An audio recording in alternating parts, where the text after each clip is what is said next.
Buenas tardes. El día de hoy he creado un canal que se llama Lecturas Eventuales y me gustaría comenzar por este libro, Camino de Servidumbre de Friedrich Hayek. La idea es que lo lea. ¿Y por qué voy a leerlo? Porque me parece muy importante. Lo he escuchado en varias conversaciones a través de YouTube. Entonces, en recomendaciones a través de Twitter. Y por eso es que lo compré. Se puede conseguir en PDF también. En PDF usted también pueden leerlo, los que quieran. Eh, entonces, ojalá mi primer video para este canal no tiene ningún seguidor. Y espero que las personas que no tengan tiempo o la oportunidad de leerlo puedan escucharlo. La idea es que puedan escucharlo más que ver el video. Friedrich Hayek, interesante, ¿no? Voy a leer, tiene dos prefacios. No voy a leer la nota del traductor, voy a leer el prefacio que está en la página 29. El primero que voy a leer son dos. El primero es de la página 29. Dice: camino de servidumbre a los socialistas de todos los partidos. Dice aquí hay dos comentarios, también los voy a leer. Es raro que una libertad cualquiera que sea se pierde de una vez. David Hume. Otro comentario dice: habría amado la libertad, creo yo, en cualquier época, pero en los tiempos en que vivimos me siento inclinado a adorarla. A de Tocqueville. Bueno, yo entiendo que hay una regla que permite leer los nombres, uno en el idioma original en que se escribieron las cosas, en el idioma quien emite el mensaje, y otra es en el idioma del quien lo recibe, ¿cierto? Entonces, en este caso, como yo hablo español, específicamente soy de Colombia, voy a leerlo en la manera que yo lo entienda. Lo más probable es que lo pronuncie mal. Trato de ser bastante espontáneo, no quiero... voy a cometer muchos errores, inclusive de lectura, porque estoy pendiente del computador, estoy pendiente de tratar de leerlo bien, pero quiero que sea lo más natural posible, ¿cierto? Entonces, el prefacio está en la página 29, voy a comenzar. Cuando un hombre dedicado por profesión al estudio de los problemas sociales escribe un libro político, su primer deber es decirlo abiertamente: este es un libro político. No quiero, aunque quizá habría sido posible, velarlo presentándole con denominación más elegante y ambiciosa como un ensayo de filosofía social.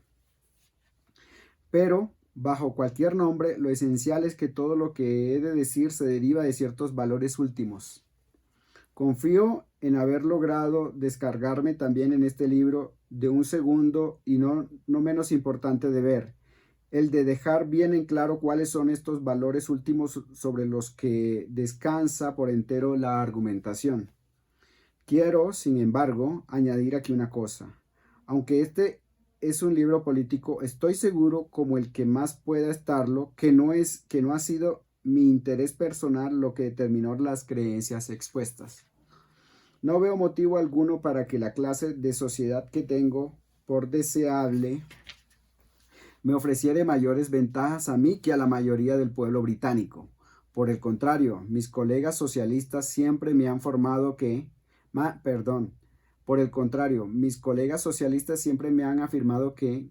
como economista, alcanzaría una posición mucho más importante en una sociedad del tipo que rechazo, siempre, por supuesto, que llegase yo a aceptar sus ideas.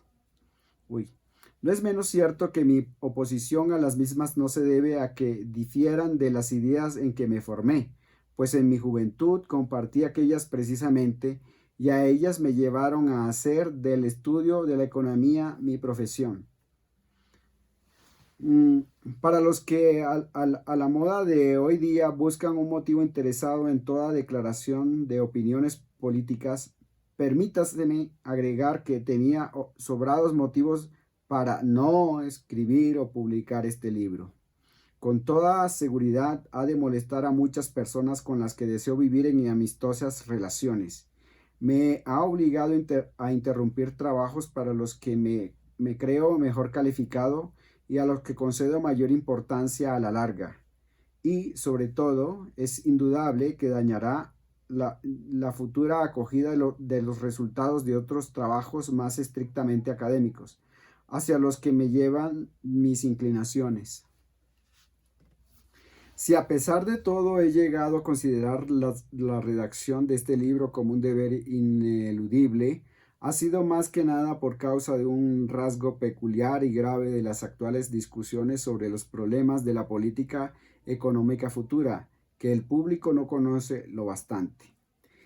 Es el hecho que la mayoría de los economistas llevan varios años absorbidos por la máquina bélica, reducidos al silencio por supuestos por sus puestos oficiales, perdón. Voy a corregir. Es el hecho que la mayoría de los economistas llevan varios años absorbidos por la máquina bélica y reducidos al silencio por sus puestos oficiales, por lo cual la opinión pública está siendo dirigida en estos problemas en un grado alarmante por los aficionados y los arbitristas, los que se mueven por un interesado y los que pretenden colocar su panacea favorita. En estas circunstancias, quien todavía dispone de tiempo para, la tarea de escribir apenas puede tener derecho a reservar para sí los temores de las tendencias actuales.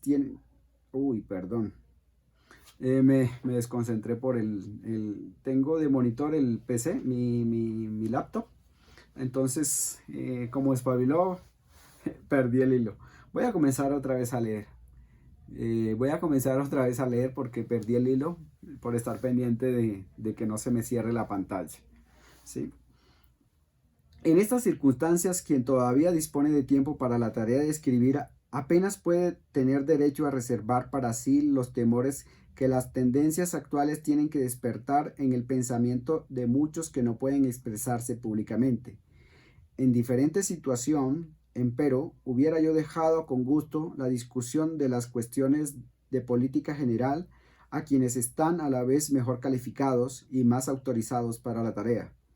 La argumentación central de este libro se bosquejó primero en un artículo titulado Freedom and the Economic System, que apareció en el número de abril de 1938 de la Contemporary Review, y se reimprimió en forma ampliada como uno de los Public Policy Pamphlets, University of Chicago Press, 1939, dirigidos por el profesor H.D. Gideons. He de agradecer a los directores y editores de ambas publicaciones la autorización para reproducir ciertos pasajes de aquellos. London School of Economics, Cambridge, diciembre de 1943. Finaliza en la página 31. El segundo prefacio está en la página 33. Se titula Prefacio a la edición de 1976. Voy a refrescar aquí para que no se me cierre la pantalla. Este libro, escrito en mis horas libres entre 1940 y 1943, cuando mi mente estaba aún interesada sobre todo en problemas de teoría económica pura, se convirtió para mí, sin que ello fuera sorpresa, en un punto de partida de más de 30 años de trabajo en un nuevo campo. Este primer esfuerzo hacia otro rumbo nació de mi disgusto ante la completa confusión en los círculos progresistas. Leí mal. Este primer esfuerzo hacia otro rumbo nació de mi disgusto ante la completa confusión en los círculos progresistas ingleses sobre el carácter del movimiento nazi, lo que me llevó primero a enviar un memorándum al entonces director de la London School of Economics, Sir William Beveridge, y después un artículo a la Contemporary Review en 1938, que a petición del profesor Harry G. Gideons de la Universidad de Chicago amplié para darle entrada en sus Public Policy Pamphlet. Finalmente, y no sin dudarlo antes, cuando comprendí que todos mis colegas británicos más competentes que yo en esta materia estaban ocupados en problemas de mayor urgencia relacionados con la marcha de la guerra, amplié mi trabajo hasta convertirlo en este libro en respuesta a las circunstancias de aquel tiempo. A pesar de lo favorable y totalmente inesperada acogida, el éxito de la edición americana, en la que inicialmente no se pensó, fue incluso mayor que el de la británica. No me sentí del todo feliz. Durante mucho tiempo, aunque en los comienzos del libro había declarado con toda franqueza que se trataba de una obra política, la mayor parte de mis colegas en las ciencias sociales me hicieron sentir que había yo malgastado mis conocimientos, y yo mismo estaba a disgusto por pensar que al desviarme de la teoría económica había traspasado el ámbito de mi competencia. No hablaré aquí de la furia que el libro causó en ciertos círculos, o de la curiosa diferencia de recepción en Gran Bretaña y los Estados Unidos. Abre paréntesis, acerca de lo cual dije algo hace 20 años, que el prólogo a la primera edición americana en rústica. Cierra paréntesis. Sigamos. Solo para indicar el carácter de una reacción muy general, mencionaré el caso de un filósofo muy conocido cuyo nombre dejaré en el anonimato, quien escribió a otro un reproche por haber elogiado este escandaloso libro, que él, abre comillas, naturalmente no había leído, cierro comillas. Pero a pesar de un gran esfuerzo para reintegrarme a la ciencia económica propiamente dicha, no pude liberarme por completo del sentimiento de haberme embarcado, aunque tan... Pero a pesar de un gran esfuerzo para reintegrarme a la ciencia económica propiamente dicha, no pude liberarme por completo del sentimiento de haberme embarcado, aunque tan sin pensarlo, en unos problemas más provocativos e importantes que los de la teoría económica, y de la necesidad de aclarar y elaborar mejor mucho de lo que había yo dicho en mi primer ensayo. Cuando lo escribí estaba muy lejos de haberme liberado suficientemente de todos los prejuicios y supersticiones que dominaban la opinión general, e incluso menos aún había aprendido a evitar todas las confusiones entonces predominantes sobre términos y conceptos, de cuya importancia me ha dado después muy buena cuenta. Y la discusión que el libro intenta de las consecuencias de las políticas socialistas no puede, naturalmente, ser completa sin una posición. No entendí bien. Voy a comenzar a leer desde el último punto aparte.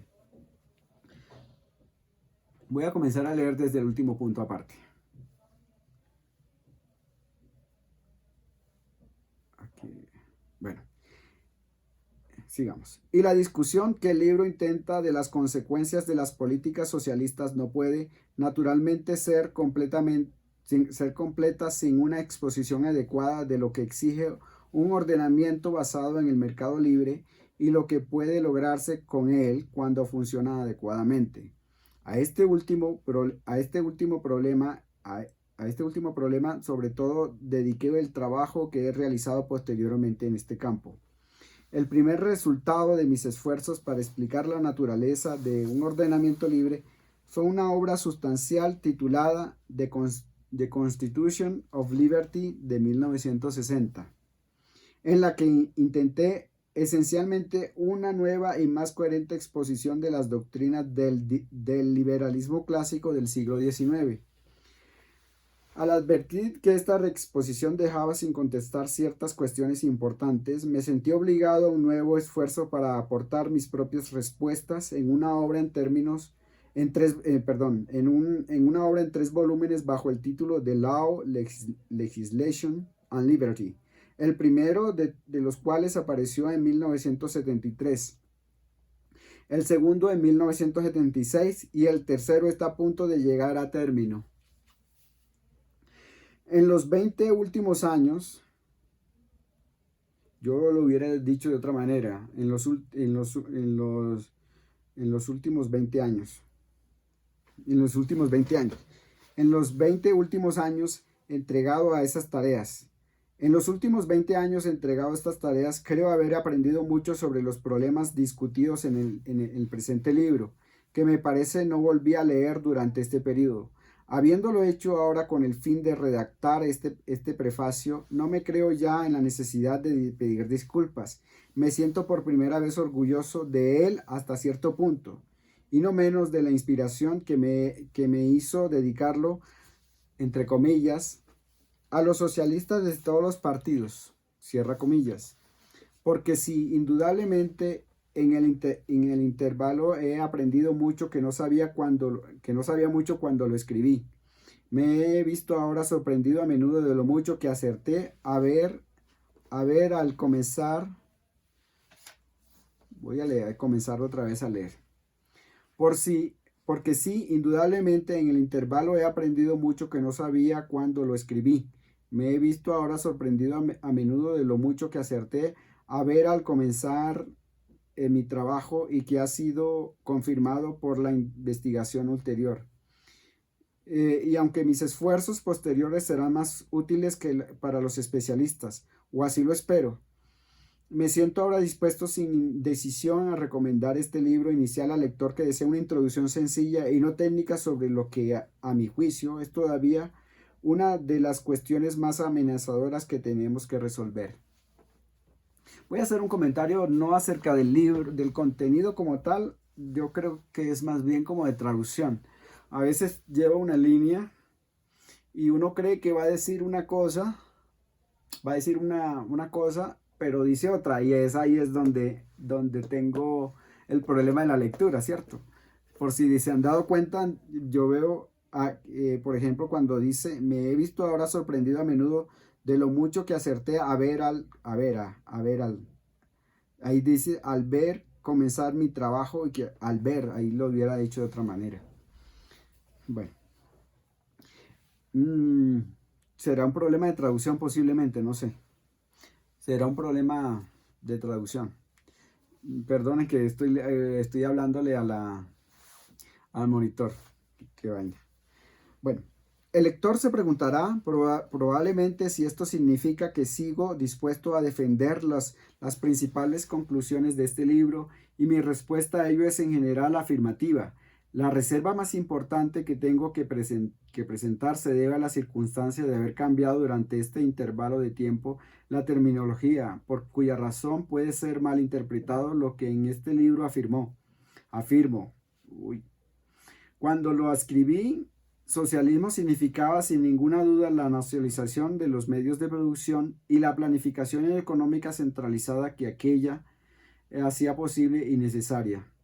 En este sentido, Suecia, por ejemplo, está hoy mucho menos organizada en forma socialista que la Gran Bretaña o Austria, aunque se suele considerar a Suecia como mucho más socialista.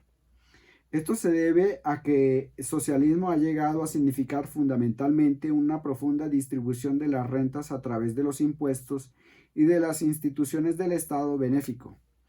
En los efectos que analizo se han producido con más lentitud y más indirecta e imperfectamente. Creo que el resultado final tiende a ser casi exactamente el mismo, pero el proceso a través del cual se llega a este resultado no es igual al que se describe en este libro. Se ha alegado frecuentemente que afirmo que todo movimiento en la dirección del socialismo ha de conducir por fuerza al totalitarismo. Aunque este peligro existe, no es esto lo que el libro dice. Lo que hace es llamar la atención hacia los principios de nuestra política, pues si no los corregimos se seguirán de ellos consecuencias muy desagradables que la mayoría de los que abogan por esta política no desean. Este pedazo de texto que acabo de leer me parece bastante importante, lo voy a volver a leer. Aunque aunque este peligro existe, no es esto lo que el libro dice. Lo que hace es llamar la atención hacia los principios de nuestra política, pues si no los corregimos se seguirán de ellos consecuencias muy desagradables que la mayoría de los que abogan por esta política no desean. Lo que ahora me parece equivocado en este libro es sobre todo el no haber destacado bastante la significación de la experiencia comunista en Rusia. Hace como un comentario, guión, falta que es quizá perdonable a recordar que cuando lo escribí, Rusia era nuestra aliada en la guerra. Cierra el comentario con un guión. Y que por no haberme liberado aún por completo de todas las supersticiones intervencionistas entonces corrientes, hice varias concesiones que ahora no creo estaban justificadas. Evidentemente no me daba entonces plena cuenta de hasta qué punto se habían degradado ya las cosas en algunos aspectos. Todavía planteaba, por ejemplo, como una cuestión retórica mi pregunta, al considerar si Hitler había obtenido los ilimitados poderes en una forma estrictamente constitucional. Abre comillas, quien concluiría de ello que todavía subsiste en Alemania un Estado de Derecho. Cierra comillas, voy a volver a formular el comentario de comillas de la pregunta. ¿Quién concluiría de ello que todavía subsiste en Alemania un Estado de Derecho? Cierra comillas. Para acabar por descubrir más tarde que los profesores Hans Kelsen y Harold J. Lasky y probablemente otros muchos juristas y especialistas en ciencia política, entre los socialistas que seguían a estos influyentes autores, habían mantenido precisamente esta opinión. En general, el estudio más a fondo de las tendencias contemporáneas del pensamiento y las instituciones ha aumentado, si es posible, mi alarma y temor, pues tanto la influencia de las ideas socialistas como la inocencia y confianza en las buenas intenciones de quienes ostentan un poder totalitario han aumentado notablemente desde que escribí este libro. Bueno, me río porque cometo errores y los voy a seguir cometiendo. La verdad que no me da pena. Es normal, pues yo no soy actor y no voy a actuar. Voy a leer. Aunque si leo mal, trato de corregir. Y si no me entienden, ahí sí pido disculpas. A veces puedo cometer errores en la lectura. Voy a volver a leer este pequeño párrafo, este pedazo de texto que está al final y que dice, pues tanto la influencia de las ideas socialistas como la inocente confianza en las buenas intenciones de quienes ostentan un poder totalitario han aumentado notablemente desde que escribí este libro. Todavía se ve al día de hoy, pensaría yo. Pienso yo más bien. Durante mucho tiempo me ha disgustado el hecho de ser más conocido por este trabajo que yo consideraba un escrito de circunstancias que por mi obra estrictamente científica. Después de examinar de nuevo lo que entonces escribí a la luz de unos 30 años de estudios sobre los problemas planteados, entonces ya no estoy bajo la misma sensación, aunque el libro puede contener mucho que cuando lo escribí no estaba yo en condiciones de demostrar convincentemente. Fue un esfuerzo auténtico por encontrar la verdad y a mi entender ha aportado intuiciones que ayudarán incluso a quienes no están de acuerdo conmigo a evitar graves peligros. Me es difícil pronunciar el nombre de Friedrich Hayek. Bueno, este prefacio finaliza en la página 38. Después iremos por la introducción en otro video. Muchas gracias. Este es el primer video de lecturas eventuales. Chao, chao. Voy a apagar.